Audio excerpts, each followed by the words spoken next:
అందరికీ నమస్కారం. 53 రోజుల యుద్ధం తర్వాత అంతిమంగా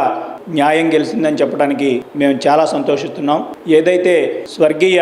అన్న నందమూరి తారక రామారావు గారు తెలుగు జాతికి ఆత్మగౌరవంగా ఆయన ఇప్పటికి కూడా ప్రపంచ నలుమూలల్లో ఉన్న తెలుగువారు చెప్పుకుంటారు. అదేవిధంగా మాజీ ముఖ్యమంత్రి వర్యులు నారా చంద్రబాబు నాయుడు గారు తెలుగువారి గౌరవానికి ప్రతీక, తెలుగు రాష్ట్రాల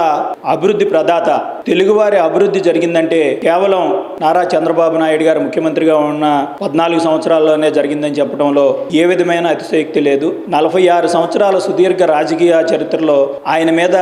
చిన్న మచ్చ కూడా లేకుండా నీతి నిజాయితీకి మారుపేరుగా, పట్టుదలకి అకుంఠిత కృషికి మారుపేరుగా ఉన్న ఆయన మీద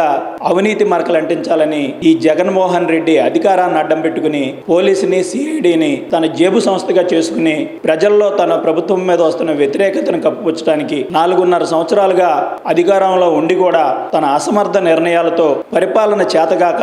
రాష్ట్రాన్ని అప్పులు కుప్పలుగా మార్చిన విధానాన్ని ప్రజలందరూ చీకొడుతున్నారని చెప్పి, అదే సమయంలో చంద్రబాబు నాయుడు గారు లాంటి నాయకుడు అయితేనే మా బిడ్డల భవిష్యత్తు బాగుంటుంది, రాష్ట్రం బాగుంటుంది, అందరూ ప్రశాంతంగా ఉంటారని తెలుగుదేశం పార్టీకి ప్రజలు ఇస్తున్న ఆదరణను చూసి తట్టుకోలేక కేవలం ఒక దుర్మార్గ వైఖరితో, ఒక సైకో మనస్తత్వంతో, చిన్న ఆధారం కూడా లేకుండా స్కిల్ డెవలప్మెంట్ కార్పొరేషన్ అనే దాంట్లో అవినీతి జరిగిందని చెప్పి మాయ మాటలు చెప్పి చంద్రబాబు నాయుడు గారిని 53 రోజుల పాటు జైల్లో ఉంచి ఆయన్ని పెట్టిన మానసికంగా కానీ శారీరకంగా కానీ ఎన్నో రకాల ఇబ్బందులు పెడితే ఆయనకి 53 రోజుల పాటు అండగా ఉన్న తెలుగుదేశం పార్టీ కుటుంబ సభ్యులందరికీ కూడా పేరు పేరున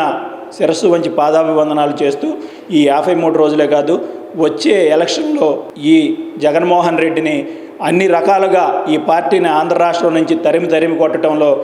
ఆంధ్ర ప్రజలతో పాటు తెలుగుదేశం పార్టీ శ్రేణులు కూడా నిరంతరం కృషి చేస్తామని చెప్పి తెలియజేస్తూ, అంతిమంగా విజయం సాధించింది న్యాయమే అని చెప్పి మరొకసారి చెప్తూ, ఏదైతే నారా భువనేశ్వరి గారు నిజం గెలవాలని చెప్పి ఆవిడ తాపత్రయపడుతున్న దాంట్లో మొదటి విజయం ఈ రోజు దక్కింది. అంతిమంగా న్యాయమే గెలిచిందని చెప్పి మేము చెప్తూ, ఈ వైసీపీ శ్రేణులకు ఒకటే చెప్తున్నాం, మీరు ఎన్ని దుర్మార్గాలు చేసినా,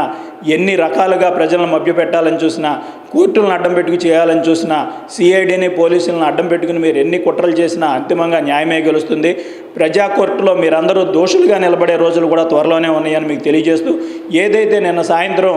తెల్లారితే చంద్రబాబు గారికి బెయిల్ వస్తుందని తెలిసి ఏ విధమైన అవినీతికి ఆస్కారం లేని ఈ లిక్కర్ స్కామ్లో చంద్రబాబు గారిని ఎక్సైజ్ కేసులు పెట్టి కొల్లు రవీంద్ర గారిని, చంద్రబాబు నాయుడు గారిని ఇరికించడం జరిగిందో, దాంట్లో మెయిన్గా ముద్దాయిగా ఉండాల్సిన, ఏదైనా అవినీతి జరుగుంటే కనుక ఫస్ట్ ముద్దాయిగా ఉండాల్సిన అజయ్ కల్లం రెడ్డి పేరుని ఎక్కడా కూడా బయటకు తీసుకురాకుండా కేవలం తన సామాజిక వర్గం మనిషి అని చెప్పి అతను పక్కన పెట్టి దుర్మార్గ వైఖరితో కేవలం